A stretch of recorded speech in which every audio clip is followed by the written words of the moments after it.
Hello friends, welcome to my sweety சமையல். இன்றைக்கி நம்ம சமையலில் முறுமுறுப்பான ஒரு சிப்ஸ் ரெசிபி தான் பார்க்க போகிறோம். இது ரொம்ப டேஸ்ட்டாக இருக்கும், இனிப்பு உரப்போம்.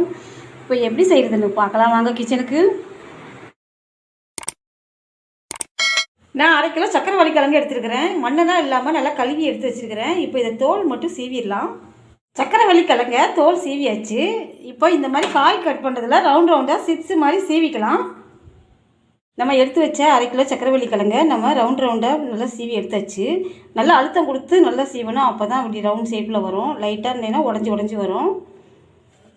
இப்போ இது ஓரமாக இருக்கட்டும். நம்ம சக்கரை கிழங்கு சிப்ஸு பொரிக்கிறதுக்கு தேவையான எண்ணெய் ஊற்றி எண்ணெய் காய வச்சுருக்கிறோம். எண்ணெய் நல்லா காஞ்சிடுச்சு. நம்ம சீவி வச்சுக்கிற சக்கரை கிழங்க இதில் போட்டுடலாம். இப்போ நம்ம கரண்டி வச்சு அப்படியே மெதுவாக அப்படியே திருப்பி விடலாம். எண்ணெய் நல்லா சூடாக இருக்கணும்.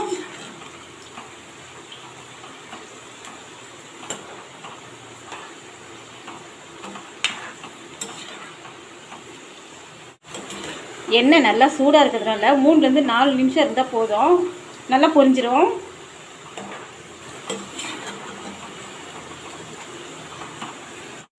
இப்போ இது நல்லா பொரிஞ்சிச்சு பாருங்கள். நம்ம போட்டப்போ உள்ள சலசலப்பை விட இப்போ சலசலப்பெல்லாம் கொஞ்சம் கம்மியாயிடுச்சு.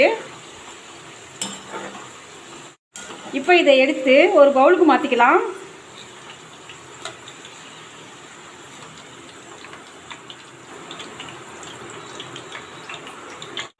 இப்போது அடுத்த பேட்சும் போட்டலாம்.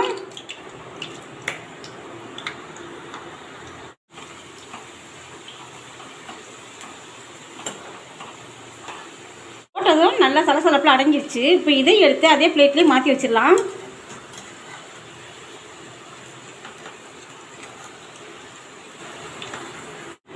சக்கரை கிழங்கு சிப்ஸு பொரிச்சாச்சு.